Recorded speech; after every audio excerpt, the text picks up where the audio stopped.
Бул сүрөттө сиздер топурак жеп жаткан айымды көрүп турасыздар. Топурак жегиси келе берүү медицинада пика синдрому деп айтылат. Пика синдромунда адамдар топурак жегиси келет, боор жегиси келет, көмүр жегиси келет, аки таш жегиси келиши мүмкүн. Бул нормадагы абал эмес, бул коркунучтуу абал. Себеби адамдын ден соолугунда бир оору бар же болбосо жетишсиздик бар.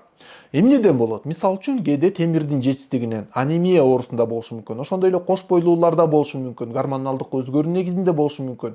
Кээде бул жаш балдарда туура эмес тарбиянын негизинде болушу мүмкүн. Ошондой эле психоневрологиялык оорулардан дагы болушу мүмкүн.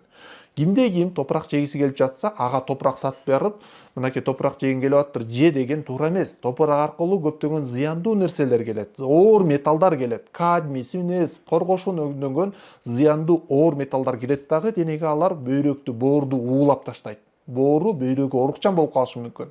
Ошондой эле топурак менен гельминттер, курттардын жумурткалары кирет дагы адамды курт оорусу менен, гельминт оорусу менен, мите курттар менен оорутушу мүмкүн.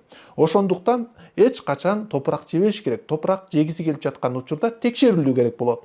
Оору бар болсо айыктыруу керек, жетишсиздик бар болсо айыктыруу керек, темир жетишпей жатса айыктыруу керек, анемия болсо айыктыруу керек. Гормоналдык өзгөрүүлөрдө, кош бойлуу айымдарда бул абалдын алдын алуу керек. Аларда дагы жетишсиздик болуп жатат. Ошолорду толуктап берүү керек. Ал үчүн дарыгердин көрсөтмөсү керек. Ошондой эле үй шартында сиздер туура тамактанышыңыздар керек. Адамга жетиштүү, керектүү болгон заттардын баардыгын камтыган тамак ашты жеш керек. Эт жеш керек, жашылча жемиштерди көбүрөөк жеш керек, микроэлементтердин жетишсиздигин толукташ керек.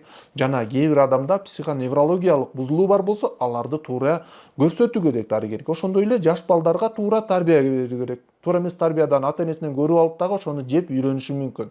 Бул абал кээде ишти катырып, ичти мындай тамактын өтүүсүн бузуп салышы мүмкүн. Жана башка көптөгөн көйгөйлөргө алып келет. Ошондуктан топурак жегиси келген адамдар топурак жегенди токтотуп текшерилиши керек. Эгерде сизде ушул көйгөй бар болсо, же болбосо башка бирөөндө ушул көйгөй бар болсо, бул видеону сактап коюңуз жана башкаларга да жөнөтүп коюңуз, аларга да пайдалуу болсун. Ошондой эле кошумча сурооңуз бар болсо, комментарийга жазыңыз, биз аларга жооп беребиз.